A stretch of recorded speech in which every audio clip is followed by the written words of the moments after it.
Hey everybody, it's your boy Postmodern Cowboy. It's the first time I've done this. Hello, it's good to meet you all. We're here today with Arma 3 Vindicta on the CLAfghan map. I have been waiting forever to share this with you, to share this with someone, to share this with anyone, because it's freaking awesome. I don't know, I've been having a good time. It's also a very serious time, so let's get into the meat and potatoes here. This is the CLAfghan map. It's by Mr. Nremik. Mr. Nremik's a modder in the Arma 3 community. CLAfghan's been around for a while. There's apparently a 2021 version coming of the map pretty soon, which is kind of cool. I'm looking forward to it, Nremik. And I'm using Vindicta. Vindicta is kind of like this emergent conflict, emergent revolution simulator. Emergent revolution simulator is what I'd call it. And Arma 3 is conflict modeling software. So for those who've never played this game before, Arma 3 is in that mil-sim genre, military simulator. It's open-ended, allows you to drag and drop elements into like a three-dimensional Eden editor to create missions that you play through with your friends, learning different moments in history, learning different tactical concepts, learning different vehicles. It's very, very expansive, and it's been the basis for a lot of really successful mods over the years. So like PlayerUnknown's Battleground, if you've heard of that, PUBG, DayZ, like that was a lot of my early Arma experience, was actually DayZ as an Arma mod before it became like its own standalone thing, which frankly sucks. But I really like Arma, and so Vindicta is this interface, and everything else you're going to see around it. I'm not going to change the name of this scenario. Civil War is the only game mode that works in Vindicta currently. Development of Vindicta is stalled, actually. It's developed by Sparker85, so you can chat to Sparker over in the Vindicta forums. Let him know that we love his work, and the Vindicta Discord. You can chat with him over in the Vindicta Discord. Let him know we love his work, and I hope they keep working on it for Arma 4. Like, I really like what Vindicta could be. I think it's, if you're familiar with Anti-Stasi, if you're an Arma player and you know Anti-Stasi, it's like Anti-Stasi, but like non-economic Anti-Stasi, really like a microcosm of Anti-Stasi, focused on just like the revolutionary gameplay, the getting the guns and the rabbling the people, which I love. You know, riling the population, hiving the bees, as Ethan Hawke's character says in The Good Lord Bird. It's a good time. It's a really good time. So we're up against the Taliban 2021. This is a faction that I've created for use with the mission on the map. The Taliban Police, the Afghan National Police. This is a faction that I've created for use with the mission on the map. These use existing mods in the Arma community, 3CB. What's that other one? RHS. RHS is a good one. I think I might be moving over to the Community Factions Project, because the Community Factions Project has the Taliban in it, and the Afghan National Army, and the Afghan National Police already in it. And it's all one really simple small mod built on Cup, being much smaller to install than 3CB and RHS. It has fewer cool vehicles and like niche stuff like that, like the ASVs, the M117 Guardians for the Taliban. I'll get into that at some point, but you're going to see probably different iterations of these modifications over the next couple months as I play with it. I'm just going to kick this in. We'll see where we spawn. Vindicta has a random spawn location. It's just any building on the map within a control point or even near a control point. So we'll see what we get. If it's a good one, if it's a bad one, if it's an unplayable one.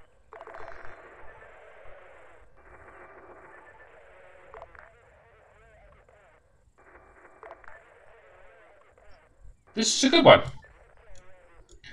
I don't think I've ever spawned in this town. So this is Agrosoran. I'm just going to go ahead and kick it in. There's not much to say at this point about the terrain. We'll see. Yeah, so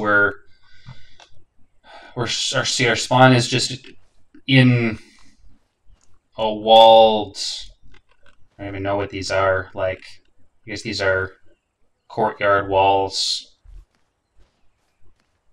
I'm going to talk to the civilian here and see what he can tell me. He probably has some info. So, have you seen any military activity around here, pal? Yes, he does. He does know. So there's a police station at Gonzalabad. There's a police station southwest, 5 minutes walk from here. There's a police station at Ovalistan Farms, pretty far away. There's a police station to the east, more than a kilometer from here. You know, there's a police station to the east, quite a bit away from here. There was a police station at Demonazir, more than a kilometer from here, and that's all he knows. So we don't appear to have many military facilities around us, just cop shops. That's good. And there is a cop shop in Agrasoran just on the other side of the river. Speaking of police, here they come. Wow. Geez, I'm glad they didn't see me talking to him. They would have arrested me. So they arrested him. He was still suspicious when they ran up, but they didn't arrest me. Okay, so that's like a motorcycle cop or something. It's the Afghan National Police, so they're reorganized. They're wearing a hodgepodge of stuff, but they're pretty recognizable as cops, I think.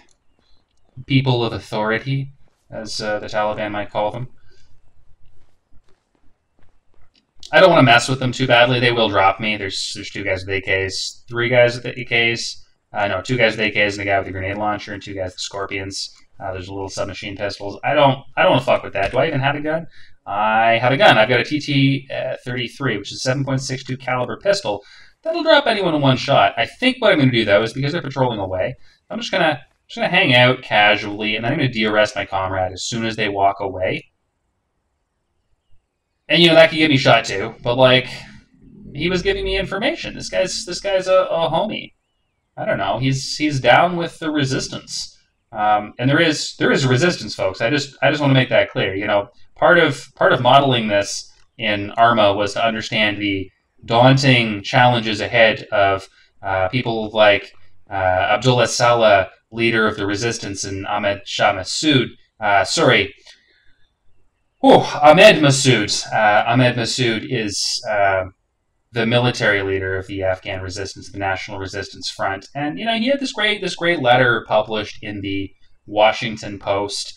I really appreciated what he had to say. Since then, they've charmed me with their calls for decentralization, their calls for tribal autonomy in a very diverse and very schismatic country with a lot of different ethnic divisions, ethnic subdivisions, and ethnic tensions. I think the only really way to resolve a country poisoned by colonial era lines on a map is decentralization, is autonomy, individual rule over geographical regions that are more or less ethnically homogenous. Not like this weird kind of Pashtun supremacism that the Taliban are pushing. It's obviously more complicated than that. They're not quite Pashtun supremacists, but they're definitely a Pashtun majority movement. And, they're just regressive theocrats who are beholden to authority, beholden to people with power, and who will uphold their vision of a social order, even if it kills someone else. They're extremists. All right, these assholes will pay for what they're doing. Yes, brother. Yes, they will. Okay, let's go. I'm gonna get a little political from time to time on these streams. I've been messing around with how to stream, with the sort of technological balance to make sure that there's good latency on the video itself, good audio on the video itself. I hope everything's working fine because this is going well. So there's a UAZ there. I'm gonna keep walking around for now. I could take this car. Oh, police are coming back. He suspects me of something. He doesn't know what he suspects me of, but he suspects me of something. I'm gonna walk right by him. I have every right to be here, motherfucker. Okay. But yeah, Ahmed Massoud, Abdullah Saleh, these people are bosses. These people are standing up to the Taliban without any kind of international backing at this point. There's no major player who's willing to underwrite their actions. And I'm going to get a little into that too. What it actually means to be an autonomous actor in Afghanistan these days, The situation's bad, though. The situation's really bad. The province of Panjshir has been taken by the Taliban. Again, geography not too dissimilar to what you see in front of you. Mountains on either side, low-lying river valley, these sort of single-story or two-story small homes and businesses throughout. Farms, lots of farms. And, it's not really that the Taliban have conquered Panjshir, it's that they occupy its government buildings. The people themselves, many of the people, have fled. They've fled to the mountains, they've fled to other districts, they've gone across the border to Tajikistan. There's a lot of movement out of Panjshir, and there's a lot of movement around Panjshir. The Taliban are sitting in Panjshir in like government buildings and schools and police stations, and they've hoisted their flags, and they say they own it. But look, if the people aren't around to serve you and to like keep the land, you don't own shit. You're an occupying power, and the resistance is still going. You know, they are out there in the hills. They are reorganizing. Their leadership is alive, although at least one of their spokespeople, a former journalist from Kabul, his name's not in front of me, he was killed. Was killed in, from the sounds of it, some kind of airstrike, possibly Pakistani army. And again, there's so much misinformation. There's who's fighting, where they're fighting, what they're fighting with. These are things that we can't see, we can't know, because there's so much interest in obfuscating the truth of what's going on in Afghanistan. I'm absolutely appalled by the way the world has handled this. Okay, so there's not really anything down this road. I'm going to go back up the road, or I'm actually going to cross over this little bridge and go look at the police station. That's exactly what I'm going to do. So there might be stuff over by the police station that sort of changes my tactical situation here a little bit.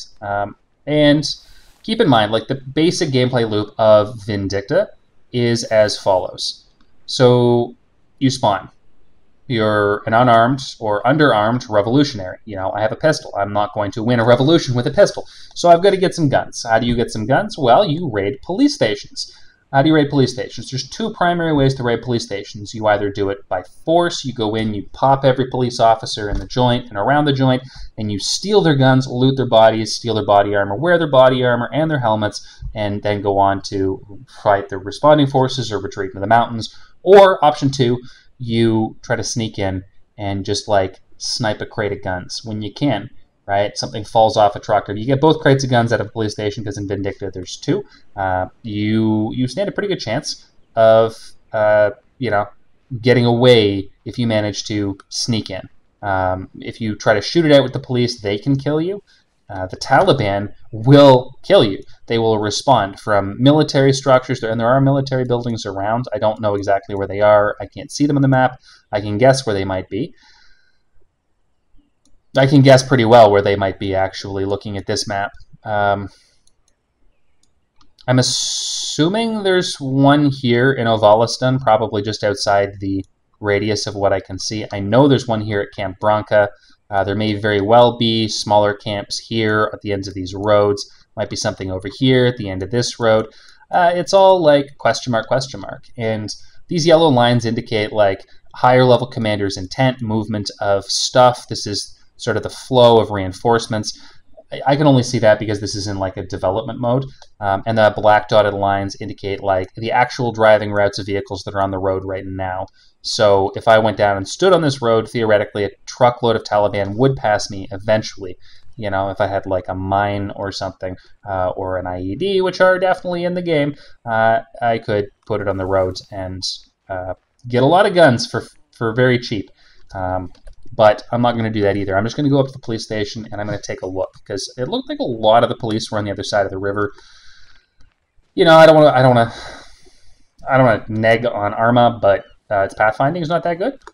So the AI might not make their way over here if there's a shootout. They might, though. I don't know what they're capable of. I haven't experimented with the geography fully of this map. Okay.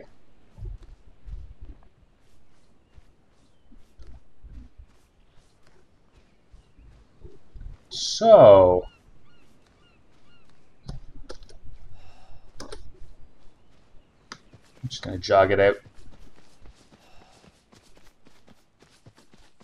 Right, so there's some police vehicles here. Looks like a Humvee, which might very well come in handy. Is there anything in these? Yeah, there's some basic police stuff. I'm going to take this tactical tablet, as it gives me accurate information. So see, now I can see 2 patrols. So the way it works in Vindicta, the patrol started T+9 minutes ago,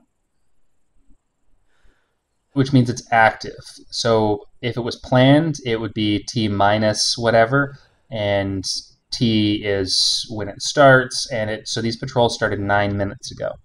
And from the looks of it, I can't really tell which one it is, but from the looks of it, it's these green lines. The whole line. Oh, okay. So now I have, yes. Okay, so now I have the intel. I understand. Now I have the intel for what I only knew about because of I'm in a developer mode. Let's see. It is a building down this to the left. There's certainly elements of this that are a little gamey still. I've tried as much as possible to go with a realism mode. When I upload this finally to a server and play it with my friends, God willing, we will play in veteran mode, which hides pretty much every element of the interface. I'm in a military area there. Hides pretty much every element of the interface and forces you into first person, including in vehicles, which is just better. Okay, so it doesn't look like there's anyone around. This might be super easy. I'm just going to disable the alarm. There's nobody here. Okay, so sometimes this happens in Vindicta, where all the police are out on patrol. Dragging a crate is considered to be an overt action. It technically uses the pistol in your hand animation, and it says I'm overt because I'm holding a weapon. I'm actually not holding a weapon. I'm holding like 30 of them. So theoretically, yes, and I'm going to drag it up the stairs, where I can definitely be seen, and I'm going to go out on the roof, and I'm going to drop it. Shoot. I think I negligently discharged trying to drop. That's okay. That just means the police will be headed this direction. But again, theoretically, I'm going to get away with this if they don't shoot me off this roof on this next. Okay.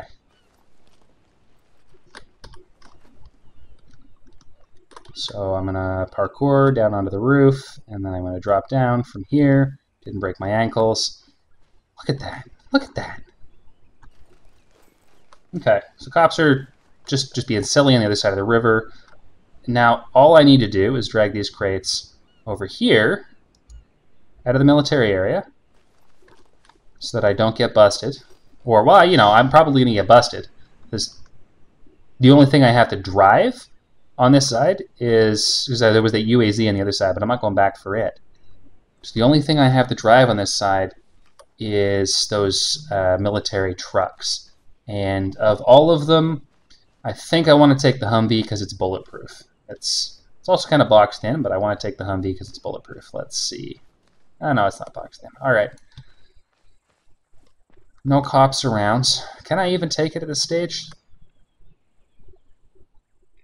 So military vehicles start locked. This is to keep you from getting an overpowered vehicle early while the police are around. If they leave it unattended, you know, stealing a Humvee is not that hard, folks. There's a guide. In fact, I think it's just one image. It's like a starter switch or something. So I'm going to hop in as a driver.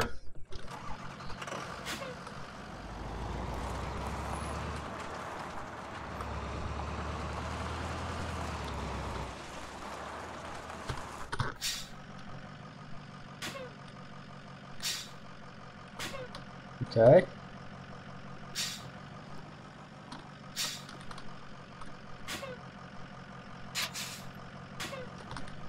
I want to back right up to these so I can drive straight out if I have to in a hurry. I didn't leave myself enough space. I back down alleys every day at work for a living. Okay, let's try that again. Sorry, I get a phone call there.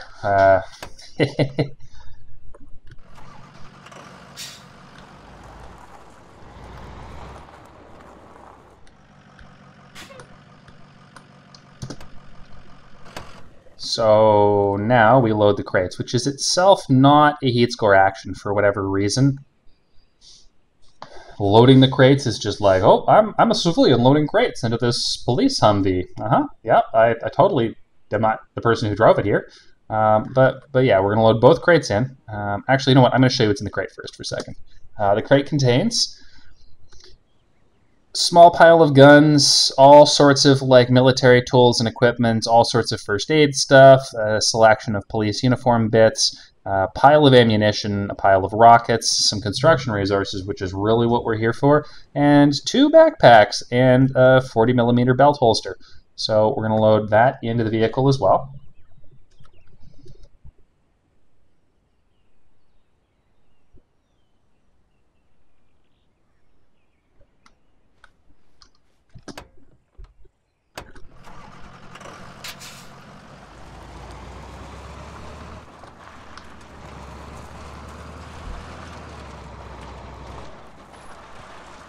And then we're going to leave town.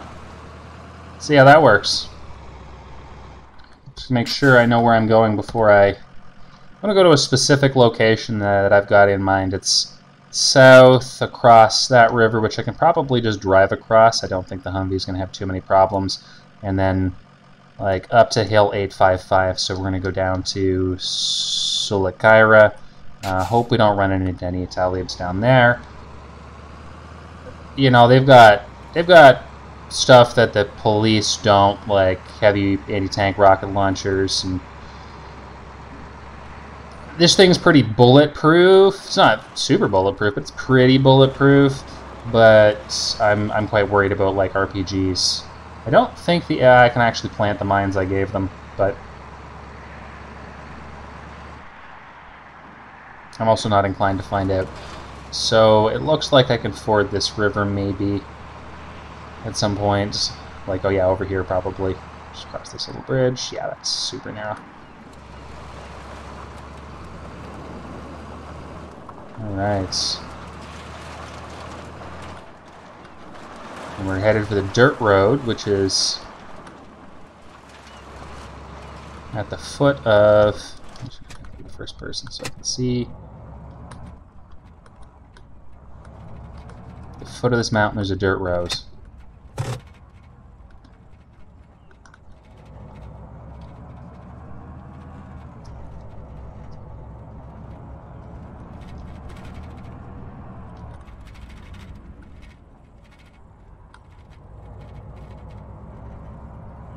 Okay. So we're headed to our first destination. It's going to be a rebel camp.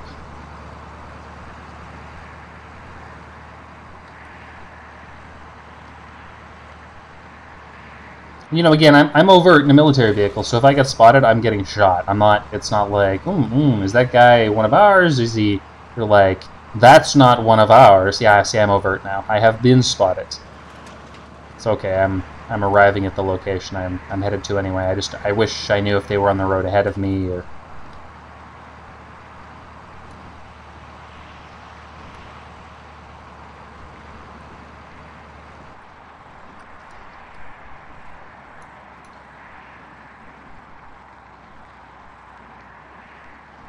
And I'm going to go up the hill to my right.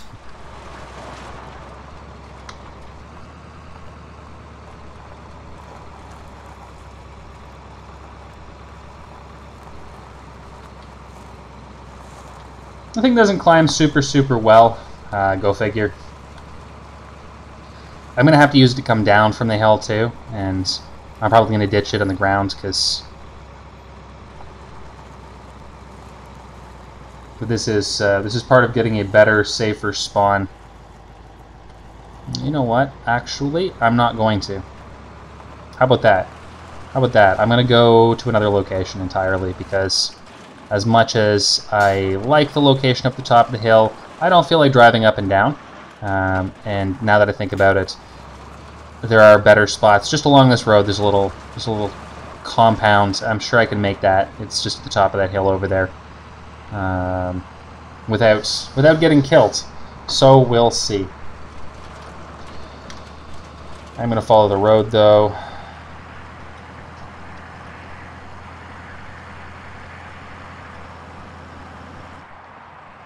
But yeah, I don't, you know, I don't want to get like super political and give all my cards away in the first stream, but I'm an anarchist. That means something to me. That should mean something to you.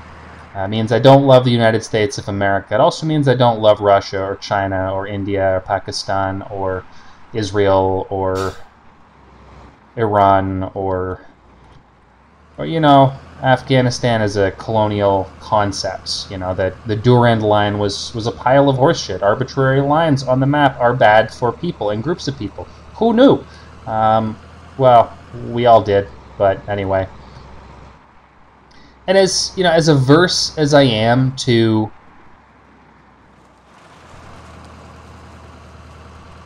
the nation state as a concept, I do believe that people have the right to self-determination and autonomy and self-organization. Like, if what you choose to organize yourself as looks like a nation state, then, like, it looks like a nation state. It just fucking better be democratic. And, you know, we have bigger problems. We have bigger problems. The nation state has stopped existing. Oh, well. I'm getting shot by somebody. Interesting. Somebody could see me up there. I'm undercover now. Peek out this window.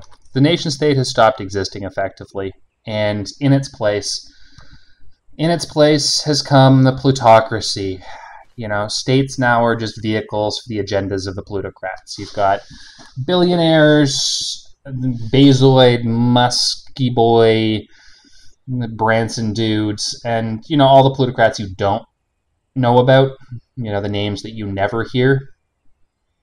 They use states. They use entire countries to fulfill their agendas. You know, 38 million people in Afghanistan were just effectively sold into slavery, right? They were given to the Taliban. Not, you know, this is not their chosen government. This is not even their rightful government. This is a regressive bunch of Deobandi tribalists. There's a word for you, Deobandi. Look it up. These are people who the British co-opted to fight nationalists during the colonial era. Speaking of government buildings, City Hall just popped up. So City Hall is active on this map. That is a Taliban base over there, just on the other side of town. So I think we're going to fight it out. I think we're going to take City Hall, or we're going to try to. First, of course, I've got to establish a position here at this town. I don't know what I'm going to call this little villa. It's not much, but it's something. It's definitely the farmhouse for those weed fields down there. And on the subject, the Taliban aren't just, you know, beating them. They didn't beat America, right? They're not the victors in this situation.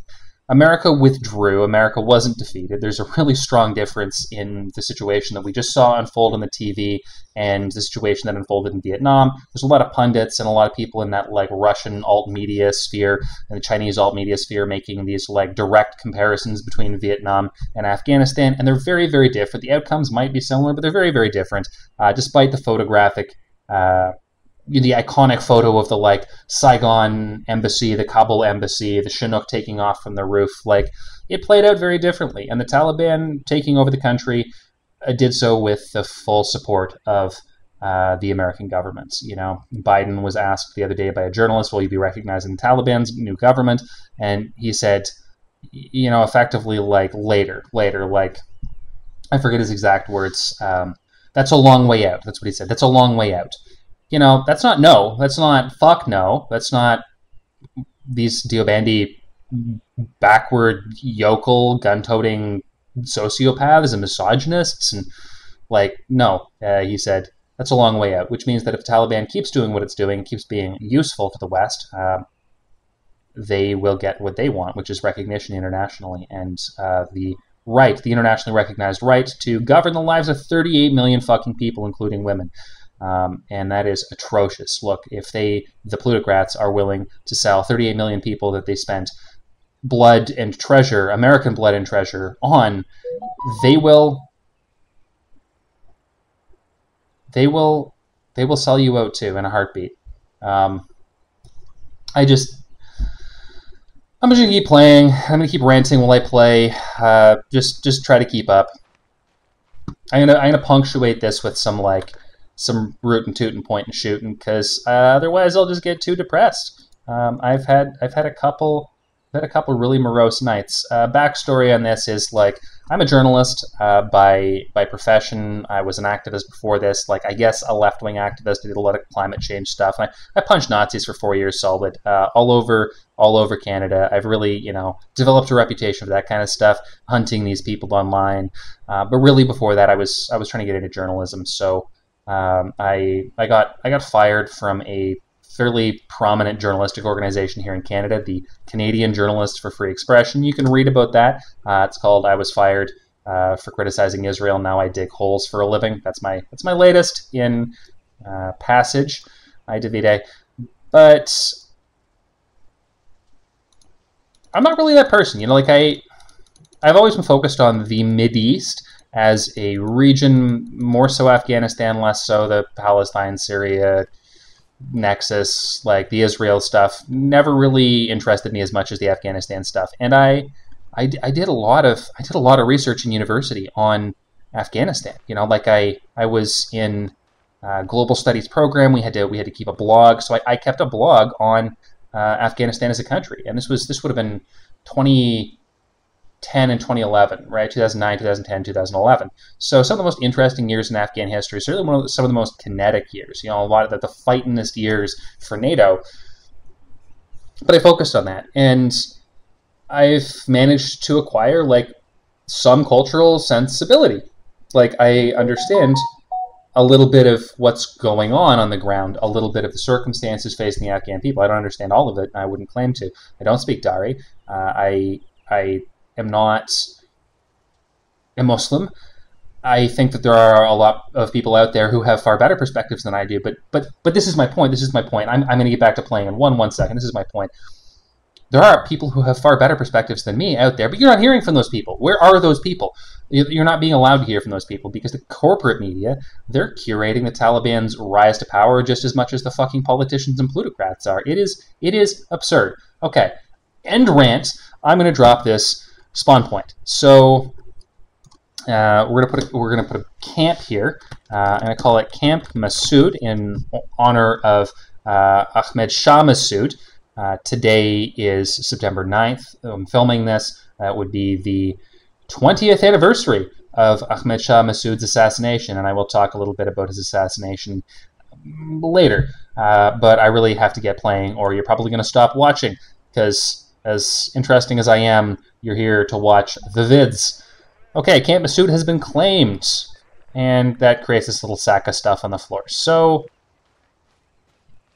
after you build a camp, what you want to do is you want to take construction resources. Sorry, and to build the camp, you need 30 construction resources in your backpack, just to clear that up. You want to take the construction resources and build with the build menu from the inventory a storage box. In this case, I'm just going to create a generic stack of ammo crates here. And with that, I can use external inventory to arsenal. External inventory to arsenal. And then I'm going to go to the building menu. I'm going to delete these crates because they're empty now. And you see in the top there it says construction resources 50. Construction resources were transferred from one of the boxes to the crate. Boxes to the crate, and all of the guns that were in both crates are now in the arsenal. If you've never used an Arma arsenal, I'll show you what that looks like. You go in, and we call it Arma Barbie because you can spend a good amount of time messing with all the stuff. Do I want a skull cap? Do I want that pickle? That pickle? That pickle? I actually want a sweet turban. I don't see the turbans. Should be civilian turbans on here. Perhaps there are not. Interesting.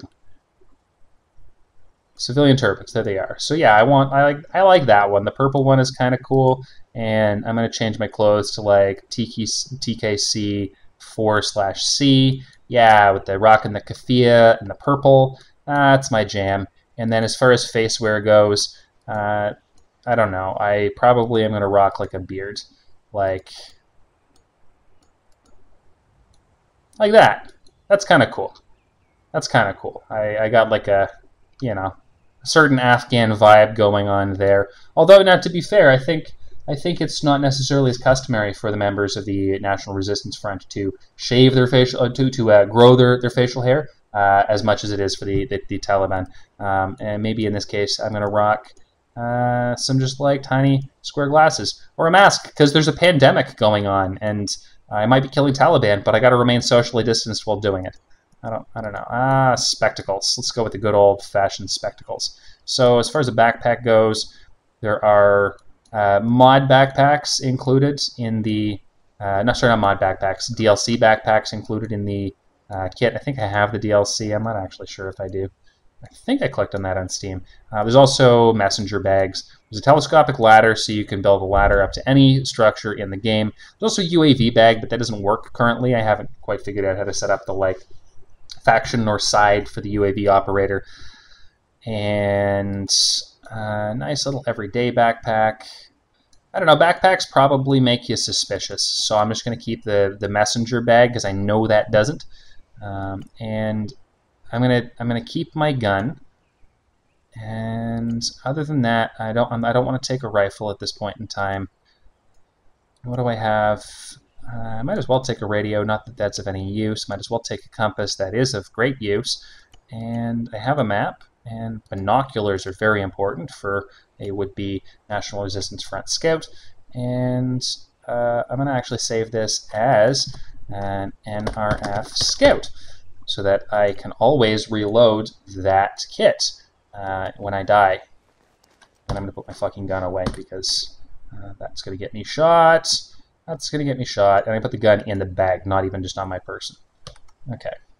And binoculars will also get you shot. Just keep that in mind. So it might actually be best to keep the binoculars in the bag until I'm ready to use them. And I might as well keep the ammunition in the bag too, just for continuity.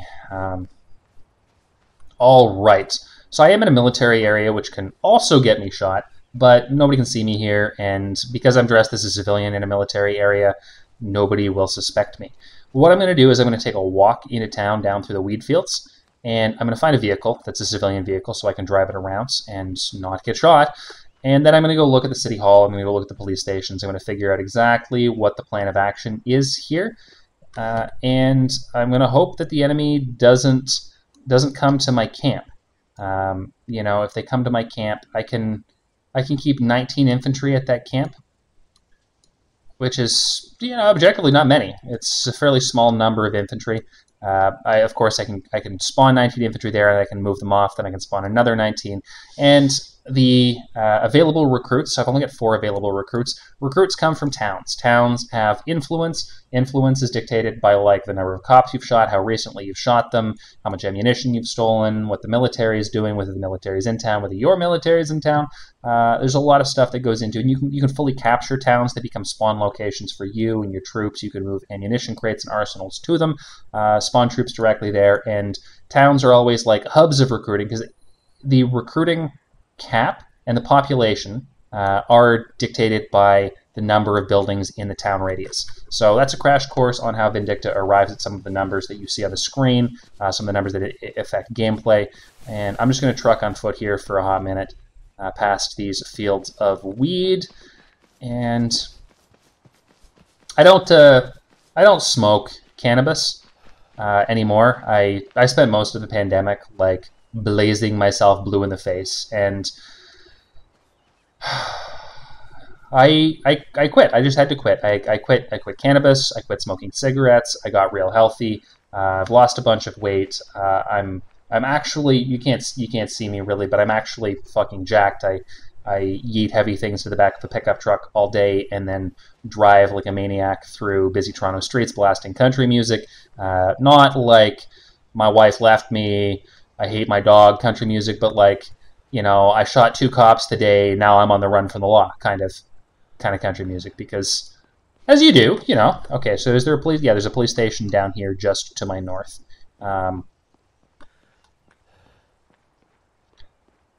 I don't call myself the postmodern cowboy for no reason. I don't know. This name is actually pretty dated. I've been calling myself the postmodern cowboy since 2002. My first book of poetry was published in 2003, called The Postmodern Cowboy. It's not very good. I don't think you're going to get to hear any excerpts on here at any point in time. And some of it's actually kind of cringy now. Like, I'm like, oh, I can't believe I wrote that. Some of it's fucking great. Some of it's like, oh man, past me, you were like on this shit. And you know, things I observed while riding around my birth town, rather not birth town, my hometown of Barrie, Ontario. Barrie is actually a little military town based Borden up there. But so these troops patrolling here are police. So there's lots of cops out for a jog. I'm actually, so there's, yeah, these police stations are going to be mutually supporting. This is sort of my concern.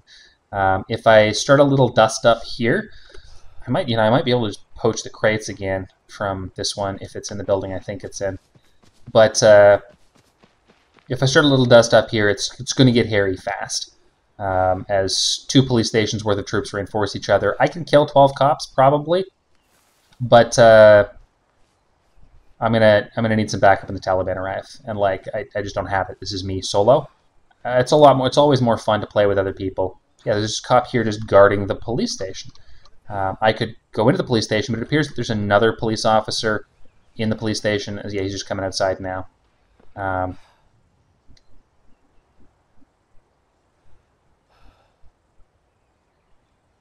So, I don't know. I think my chances are pretty good versus 1 cop.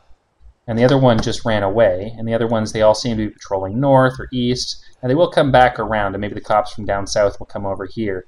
But for the moment, I am in the clear. Now, if I pull out my gun from my bag, I will get shot.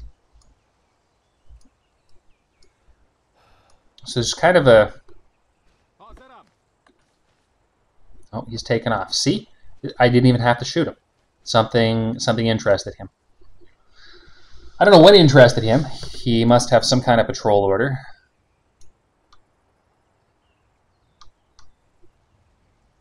But we'll see. We'll see what happens.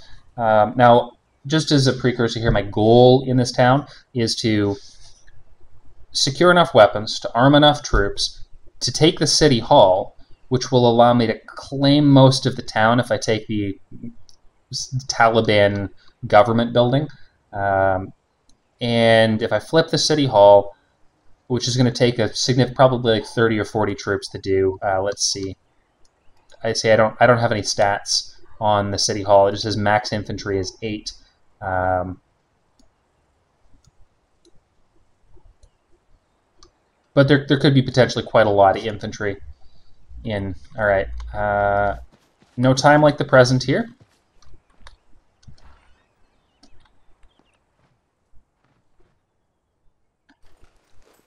You've seen me do this already.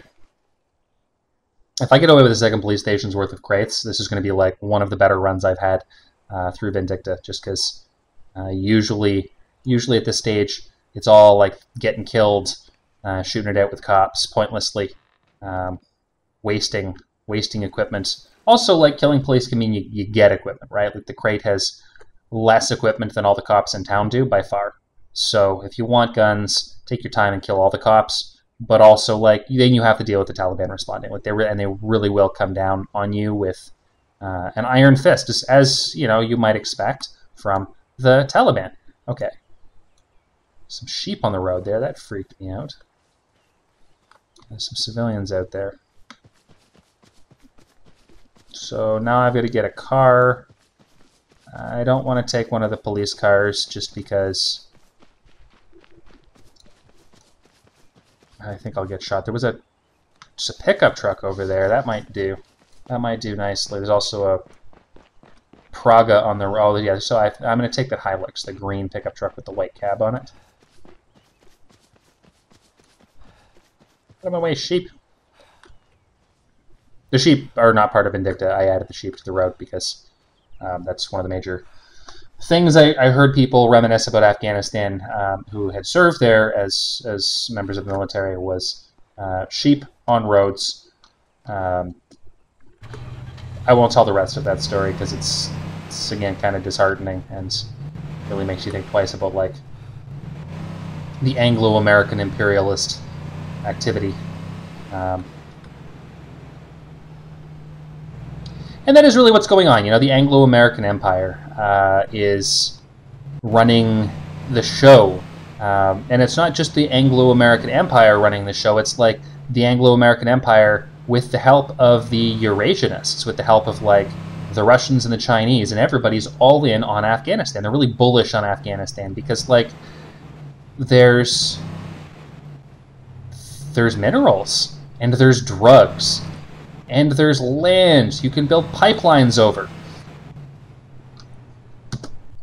The TAPI is the name of the one pipeline. I'm a former pipeline activist, so I kind of know what I'm talking about. I ran a website called Pipe Leaks, which was like an open source, crowdsource crisis map for pipeline and development pipeline protests.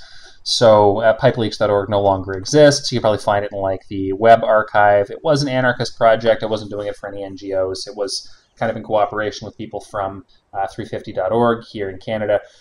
Wound up not being in cooperation with them in short order because NGOs suck. But I know what I'm talking about when it comes to pipelines. And the plan has always been to build a pipeline across Afghanistan, connecting various markets with oil. It's kind of like a new Silk Road deal, right? Like, and on the topic of the Silk Road, like not spices but drugs, opium production. You know, narco trafficking is another objective of the Anglo-American Empire and their Eurasianist allies. And then finally, there's like mineral extraction. There's like a shit ton of rare earth minerals, lithium rumored to be in them there hills, uranium, a really large quantity of uranium, and you know, sort of less rare but still very useful industrial minerals like iron, copper, I think, in Afghanistan. So it's like everybody's got an agenda. The Chinese would like nothing better than to get their hands on some mineral rights. And the Anglo-American Empire has always been pushing for this pipeline and for ongoing narco-trafficking, something that Mullah Omar, the former leader of the Taliban, said no to just prior to 2001, just prior to 9/11. So I'm not going to say the entire war has been over drugs and oil. It's more complicated than that, obviously. I'm overt here, so definitely some troops around down at the bottom of the hill there. I'm going to have to hire some bodyguards here to protect Camp Massoud. And yeah, so I talked about this briefly. This is the 20th anniversary. Today is the 20th anniversary of the death of Ahmed Shah Massoud. And not many people know how he was killed. And this is very interesting to me. I was a human rights activist. I focused on press freedom a lot. I talked about like journalists and the right to access, journalists and the right to know, media freedom, and how bad it is when the state and bad actors impersonate journalists. And so this is the sad story of Ahmed Shah Massoud.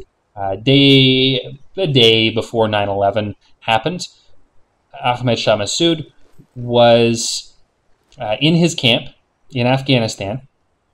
And he was a Northern Alliance commander in the northern mountains of the country, and they'd been fighting. Let me put it this way: they call him the Lion of Panjshir. He had fought the Soviets.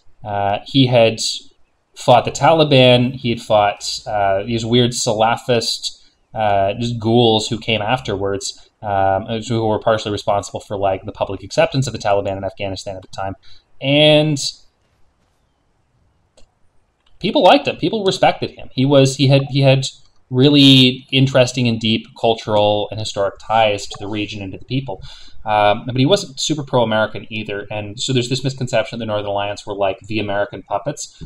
Most of what we've seen actually has been like the Northern Alliance grudgingly going along with the Americans because they tend to be like more moderate Muslims. And yeah, there's a lot of fuck up shit that the Northern Alliance commanders and warlords have got into over time. I'm not going to talk about that, but I'm sure some people in the comments, some tankies in the comments, are gonna bring that shit up. And yeah, I don't endorse the actions of the Northern Alliance historically. Like I think Afghanistan is a complex country with a complex history. But Ahmed Shah Massoud was a boss. I don't think even his enemies thought he was a boss. So to kill him, they couldn't just like storm his camp and shoot it out with him because, you know, he's the Lion of fucking Panjshir and he's either going to get away or kill a bunch of you on his way down. Like, nobody wants to do that. Also, I don't think anyone wanted to kill a hero that way. So they sent a journalist to interview him, a fake journalist to interview him. And that journalist was actually a suicide bomber. And he blew himself up. He blew himself up and killed Ahmed Shah Massoud in his camp on September 9th, 2001, about a day total before 9/11 actually unfolded. So even at the outset, in order for that plan to be implemented, in order for the grounds to be fertile for whatever was going to come afterwards, Ahmed Shah Massoud needed to be out of the way. And now, of course, the resistance in Afghanistan, it's the military resistance, not the political resistance, but the military resistance is being led by his son, Ahmed Massoud. Again, Ahmed had that great piece in the Washington Post. I'm not a big fan of Bazoid's newspaper, but I was impressed that they bothered to publish it at all because there's a voice that needed to be fucking heard. And it says the Mujahideen resistance in Afghanistan starts now.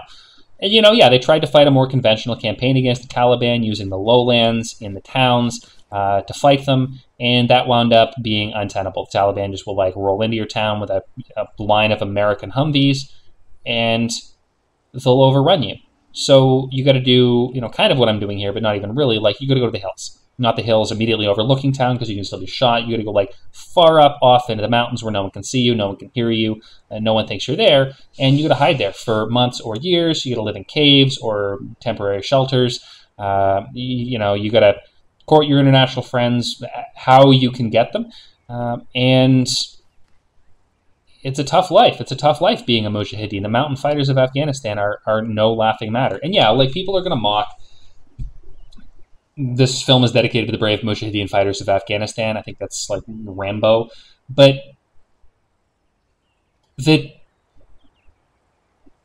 fundamentalists who were picked by the American foreign policy apparatus to run Afghanistan, or at least were enemies, were allies of convenience. You know, there was this idea coming out of the Cold War politics by, like, Brzezinski and this other guy, Bernard Lewis, who I actually have a couple books of Bernard Lewis back in the day before I knew better. I bought some of his books because they looked like some of the most authoritative writing on the subject matter. They fucking are, and they're fucking abhorrent. He was a terrible person. He died. Rest in hell. Bernard Lewis wrote about this thing called the Green Belt Theory, which was like all of the countries that America was opposed to within the Soviet bloc could be effectively encircled within Eurasia by, like, the creation of Islamist strongmen. And so a lot of the contemporary 20th century politics you've seen, and now 21st century politics you've seen, actually played out as a result of Bernard Lewis's recommendations. You know, this is, oh, I hear someone talking.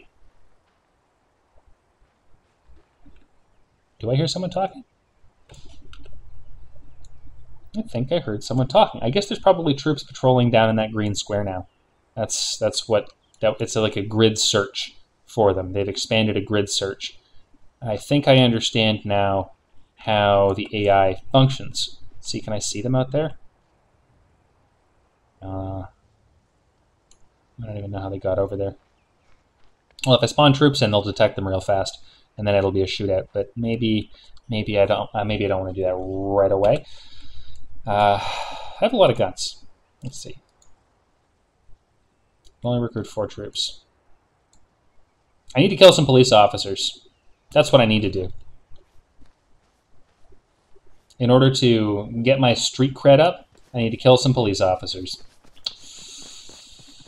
Okay, so where was I? The Green Belt Theory. Yeah, so this idea of encircling the Soviet Union with friendly proxies led to, like, the shit show in Iran, the hostage crisis.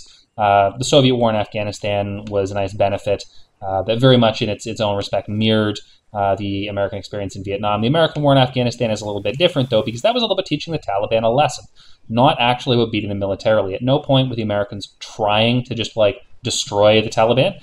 if they'd wanted to do that, there were far better ways than like door-to-door searches and arrests and tribal shuras and like bribing local elders. Like, that's not how you win a war. That's how you win a people. And the goal was never to win the Afghan people. The Afghan people were just part of the fucking deal. Again, this is the plutocracy wheeling and dealing, trading in people's lives for their own profit. And, you know, everybody's complicit in this. The Chinese are currently funding the Taliban to the tune of $35 million. I got banned from some Facebook page today, normie memes for has-been teens or something. I didn't say anything offensive. It was a post about China. It was a post about like the Anglosphere dishing on China. And I pointed out very accurately that the Chinese are currently, according to the Taliban, they're funding them to the tune of $35 million. Some guy was like, nah, they're just like, they're giving them grain and winter supplies. It's humanitarian aid. I'm like, yeah, $35 million is humanitarian aid. Like, you've got these fucking Deobandi fanatics, and the Chinese are actively courting them. It's just to get the mineral rights. It's very, very clear to anyone with eyes that both the Eurasianists and the Anglo-American Empire share common interests through the plutocracy. You know, there are billionaires, white billionaires, who do business in China. There are Chinese billionaires who do business in America. The nation state is now a toy to them. And they're willing to kill an infinite number of people to make a buck, to pad their bottom line. You know, you want to know what I think we should do as a people? I think we should do something about the plutocrats, because they're out of control. They are fucking out of control. I have no idea how to rein in the strength of the wealthy. I have great fear that the future will lead to some kind of general war on extremism, that there's going to be like this backlash against activism. We're already seeing the signs of it. Like, social credit exists in China to some extent. It might be overblown by like Wired magazine, who have an agenda, but social credit's coming here too, and it might be a little more insidious, but it's going to exist in social media. And when you want to speak out against these things, like, if you're not an accredited journalist, if you're not an elite approved member of the press, then you won't be able to say these things. And, you know, I'm not a member of the far right. You know, I'm not just down on the elite because I hate people above me. I'm down on the elite because there is a systematic program of deception. You know, the news is lying, and they are lying. I'm going to free this civilian. That's why I'm standing here. I'm going to free this civilian as soon as the police are out of sight. If that officer ever goes out of sight. Or I could shoot the officer and take his gun and start the revolution that way. Boogaloo. Afghan Boogaloo. I don't know. See, now I'm in an FBI watch list because I said Boogaloo. I'm not wearing a Hawaiian shirt today. There he goes. Okay, let's free you, comrade. 1312, ACAB, fuck the police, and now I'm overt. Okay, I'm gonna duck. We should make the police pay, but they're probably gonna come kill me. Okay, no, I'm not overt. Good. So yeah, the plutocracy is out of control.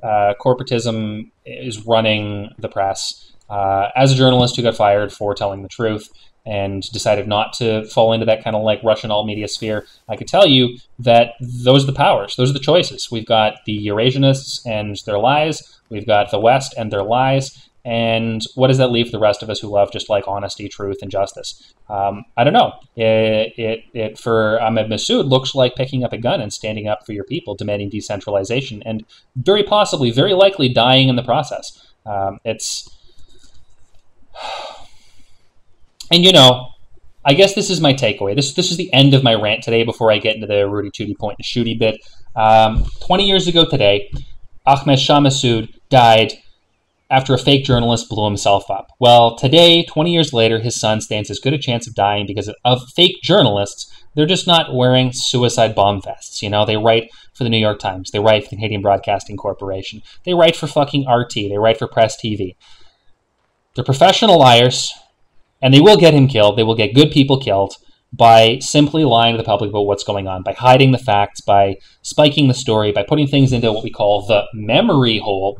And I don't know. There's probably a fucking better way. Is there a better way? If you think there's a better way, let me know in the comments. I am sick of it. I am beside myself. I've been, you know, I'm not a heavy drinker, but I've been binge drinking. I've been binge drinking to try to get my head around what I'm seeing, what I'm hearing, what I'm thinking, and I work long, hard days. I deserve to kick back, have a little R&R. But when this is what I have to come home to, and this is what I have to think about while I'm out driving around all day, I envy those people who don't think about it. But at the same time, I'm very glad I do. That's all from me for now. We're going to get back to the regularly scheduled program of just killing cops in Arma. And yeah, food for thought. Food for thought. What even is truth? So which one of these buildings is the cop shop? That's my real priority question. It's down south. Here's this police officer just running toward me. Just running toward me. There's another police officer going the opposite direction. This one, I think, is going to die. I don't know. Maybe I should just go loot the police station. They don't seem to be around it.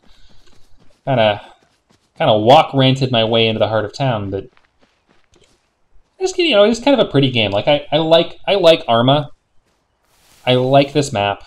I really like these factions in this layer. You haven't even seen the Taliban yet. They're goofy. They've got like all American kit, right? Because they have like all American kit now. That's not going to last very long either. I think it's mostly overblown. Like they have 17,000 pairs of night vision. Like that might be the biggest problem. The rifles, they had rifles before, albeit with different ammunition, and I think the ammunition's gonna degrade. They're gonna run out. The vehicles, they can keep those running almost indefinitely, most of them. The helicopters, maybe not so much. And I don't know, I think it's not as much of an advantage as people let on. I can get into why. Suffice it to say, American kit requires American training and American tactics. And without those things, you can create Badri 313, the Taliban Special Forces unit, but without actually training them to be special forces, not just like LARP as special forces. I'm sure they're competent fighters, don't get me wrong, and they've got their own SOPs, but that kit that they're using is designed to be used by a different type of warrior. Even right down to the caliber of ammunition the American soldiers are using. Like, it's all different, and it's for different reasons. I'm not so confident that they have thought this through. I think they're still in the woohoo new toys phase, which is understandable perhaps, but I see I'm just poaching 2 more crates while we continue chatting. That's why I haven't shut up. It's going to be interesting to see how they handle it. The fighting that we've seen so far between the Northern Alliance and the Taliban has not gone in their favor. At least ways not while they haven't had air support. Whose air support they've had? That's a good question. Pakistani Air Force, maybe. Somebody's also been dropping bombs in the Taliban from the air, and it's not the Americans. So that's an interesting one. Not sure if it's Russians or if it's actually Afghan pilots who fled the country with their planes, basing out of Tajikistan, where they're allowed to rearm and refuel. Who's rearming them? Who's paying for that? I don't know what's going on. Like, on the ground, it is a black box to those of us who aren't there. And I really wish that our media would be more diligent in getting the story, because there is a story. There's one hell of a story. I'd really like to know. I'd really like to know more what's going on. I try to follow it on Twitter. I've started watching all these weird Pashtun and Indian YouTube channels that actually use Arma to pretend there's fighting going on, or show what the fighting looks like, but in a really weird way. Like, I'm going to talk about the news and current events, and I'm going to play Arma, but I'm going to tell you I'm playing Arma. I'm not going to be like, breaking live footage from Panjshir, where rebel commander stalks the streets looking for cars so he can steal crates from the police station. News at 6, right? Like, I'm not going to do that. Like, this is mostly for the lols, but also, it's not really for the lols. Like, this is a real conflict, and I understand that real conflicts in people's real lives aren't a game. I'm painfully aware of this fact. At the same time, I feel like Arma as a conflict modeling software lends itself to representing and discussing contemporary conflicts in a way that makes them maybe more accessible to people. And you know, if your entertainment, your politics happen to align, if the stuff you're thinking about and the stuff you're playing overlap. Oh, there's a pickup truck there. That is what I want. That is, in fact, what I want. If your politics and your play overlap, you're just being efficient, and you're learning while you're playing. You're immersing yourself in the concepts. This is something I've always done as a gamer. Immersed myself in the concepts to sort of play with ideas, because this is a military truck. So there's some Taliban around. This is a pickup truck brought in by some Taliban to town, and they left it. I can't steal the truck because they'll know it's theirs and they'll shoot me for driving it. Okay. I'm gonna take this fuel truck and just drive around town looking for cars then, because I don't see anything else. I need something other than the fuel truck to pick the crates up.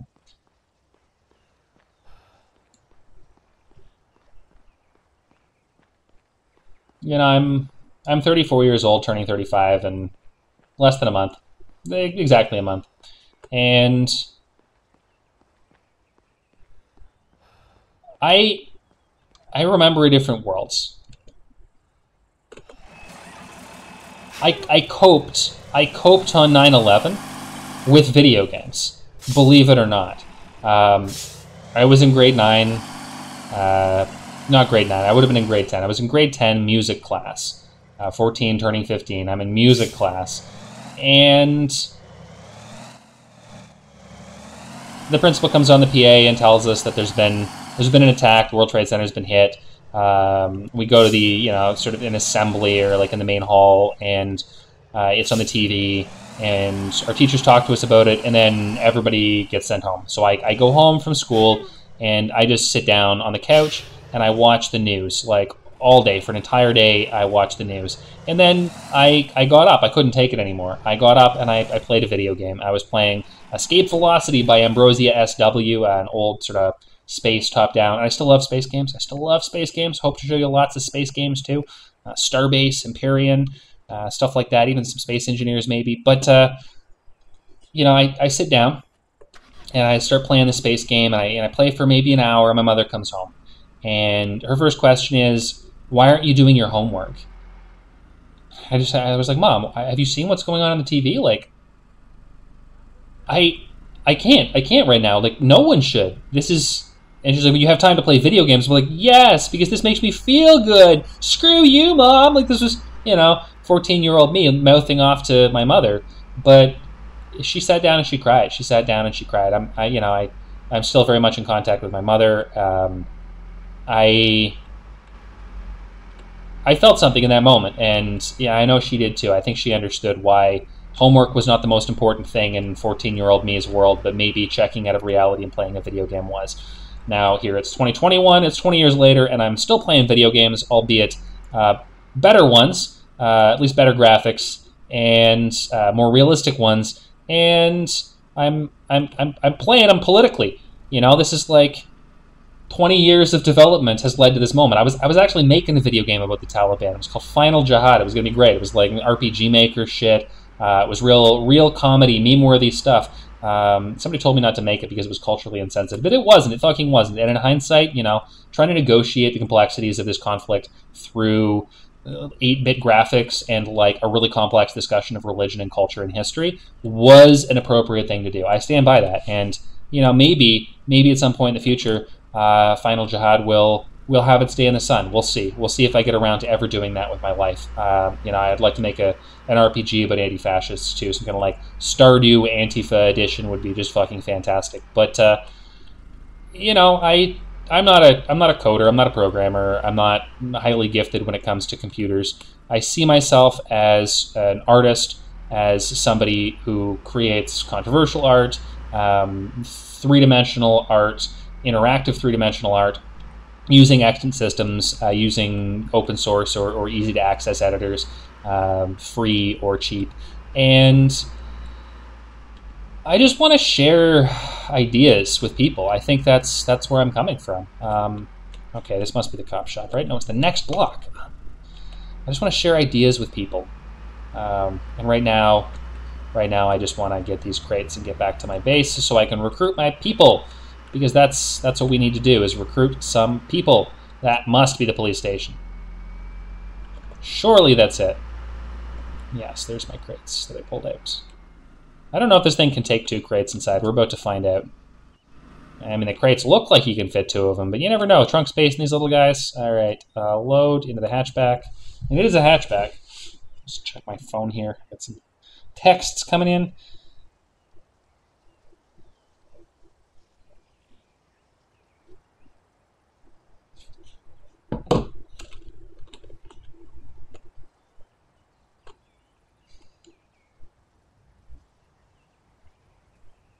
Okay, so crates are loaded.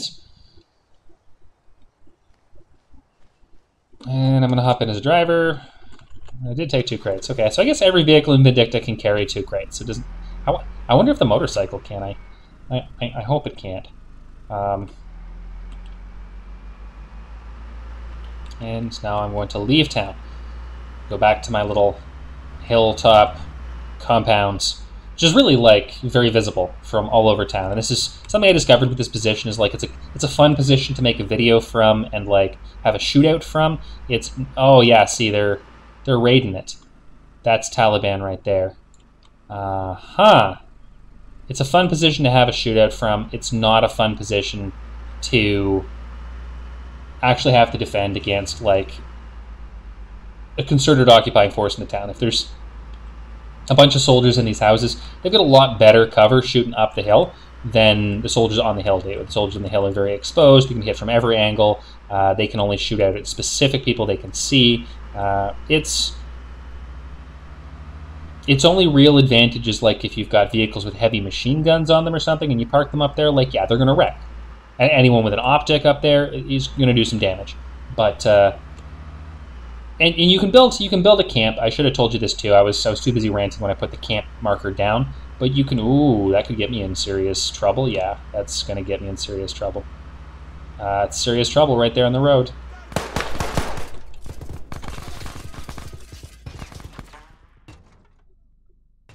Okay, well, I just got ganked by the Taliban in my camp. I don't really know what to do other than respawn. I should have hired some guards. So the Taliban have overrun my camp, which puts me back at my respawn point. I think you see the problem here. I don't know what the next step is. I guess it's to find a vehicle. There's all the ammunition's there, and they probably shot the shit out of that poor little car. That's really too bad.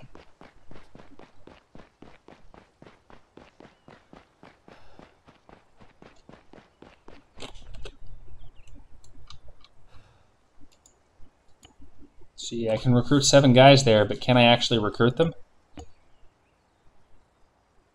I might as well give them the best possible kit. I'm gonna wait. I'm gonna wait to see if I can recruit with enemies nearby until when I'm nearby, because that's gonna bring down a shit show anyway. Wow. Wow, I should have thought that one through. Boy, where's the road here? This little town doesn't seem to have too many cars in it either. Well, there's a road. Yeah, there's probably some cars. Cars spawn on roads, if you didn't get that. And sometimes they spawn in the road because the roads are narrow on this map, and there's not really a way to change the way Vindicta spawns cars.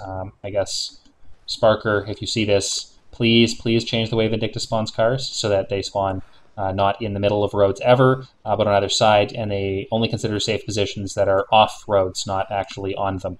That would be great, because road is not parking lot. I guess there was just that UAZ over here. That's the only car in this little town. That's just kind of a pointless walk around. It's coming up on an hour of filming here. I'm gonna go back. I don't think I'm gonna liberate this position tonight, but I'm gonna go back to that position and I'm gonna save, and then we'll see how I'm feeling. But that's probably gonna be it for this stream. Kind of anticlimactic. I didn't actually have the shootout. You watched me walk around Afghanistan. and then get murked by the Taliban in my own base. But this is an NRF simulator, so you watched me walk around Afghanistan and get murked by the Taliban in my own base. Will they seize all my weapons and supplies, forcing me to continue the revolution somewhere else at another time? That's fine. I like being on my back foot.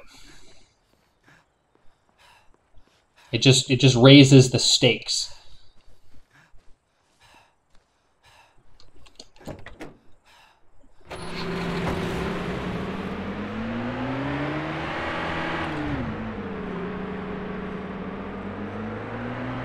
Anything in this vehicle? Oh, there's a repair truck there. 2 backpacks. There's a few cars over there. Okay. Including a Land Cruiser. Neato.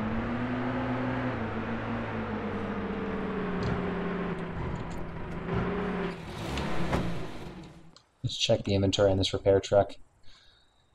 It's got a compass. It's better than nothing. And first aid kits. That's always useful. I don't need the toolkit because this car gets fucked. It's because I fucked up.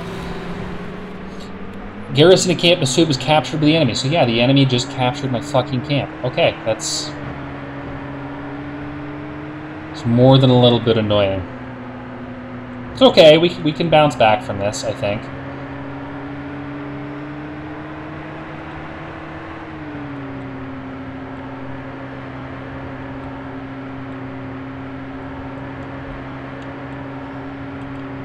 I don't know about swearing and streaming. I don't know about swearing and putting these videos on YouTube. I guess does Twitch have a profanity filter? Somebody let me know in the comments as well. Like I'm not well versed in these things, but and if you'd like to come play, if you want to come play this, I'm really working very hard to get a version up online that people can play with me. I do run a server. It's called the Roger Casement Club. Mostly runs Anti-Stasi. Currently, I don't think there's anything on the server. But I would like to get this up so that we can all play together. If you've got good politics, if you've got good ideas, if you like any of what I've had to say, and you're not a little fascist neckbeard chud or a member of the fucking Taliban, please, please, please hit me up. I'd like to play with you too. Tankies are like, you're on a probationary basis. I do know some good tankies.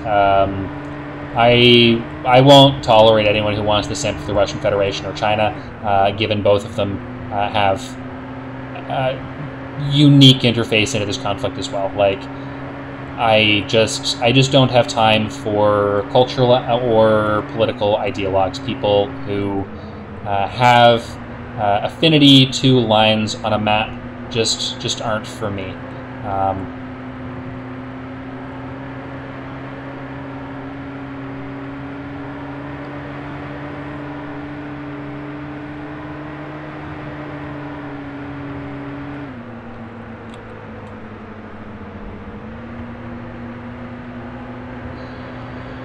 Okay, a bit of a drive here. There's the villa.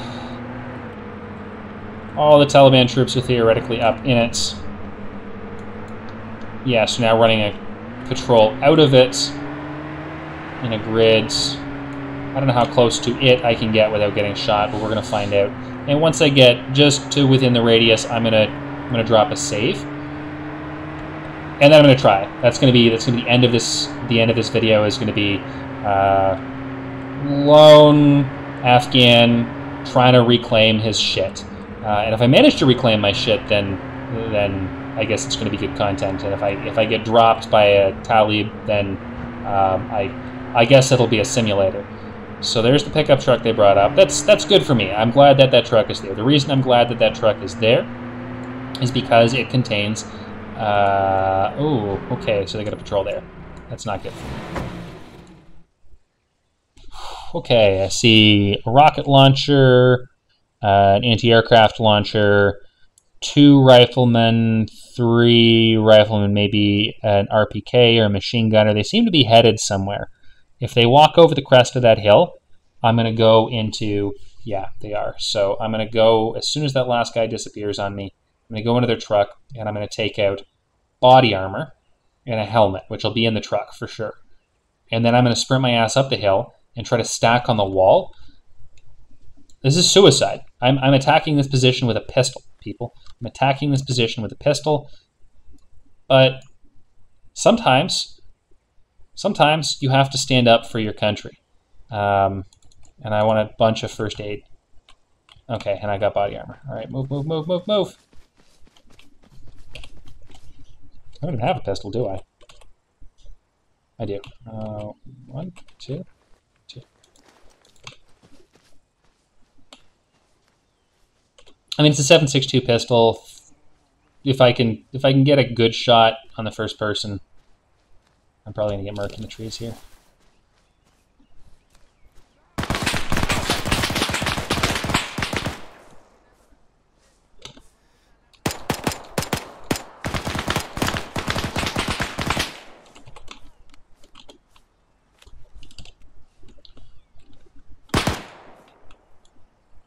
Come on, you fucker.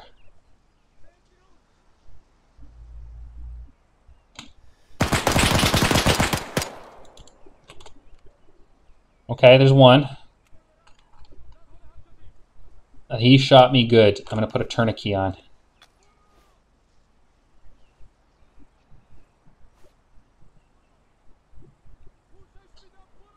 And then I'm going to bandage my leg.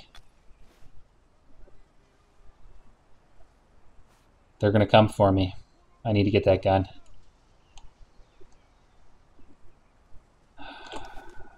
So this is a deep wound, I think. They don't know exactly where I am. I hear them shouting. Maybe I can actually bandage completely. Packing bandage first. Let's see. Oh, there he goes there. That guy's going to see me and shoot me.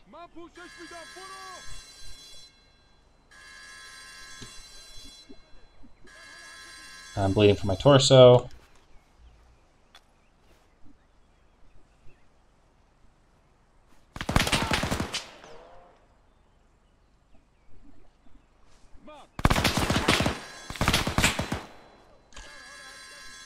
Shit. Tourniquet's gonna kill me anyway.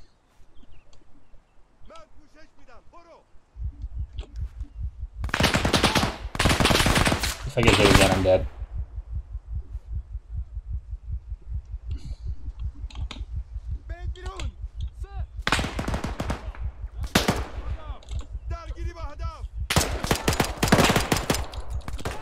Oh, okay. Well, that's it. That's all for me. I didn't even drop a save. I'm going to save when I respawn because I have to respawn now. But this has been Arma 3 Vindicta with the Postmodern Cowboy, ranting about Afghanistan, simulating the National Resistance Front's unique experience of getting their butts kicked by the Taliban. That's fine. It's all fine. I'm actually happy with the way this turned out. You saw the best and worst of Arma 3 Vindicta, and I'm definitely going to pick up from this point because this uphill grind is what Vindicta is all about. It's like, oh, we lost all our stuff. What do we do? Like when you're just like rolling and like Vindicta can get kind of old pretty quick because it's just like my minions go forth, my minions. I don't even have any minions right now. It's just like me versus the machine, and I'm weirdly into it. Go figure. So, yeah, that's it. That's all for now. Thank you very much. Like and subscribe in the comments below. And I'll see you another time, folks. Peace.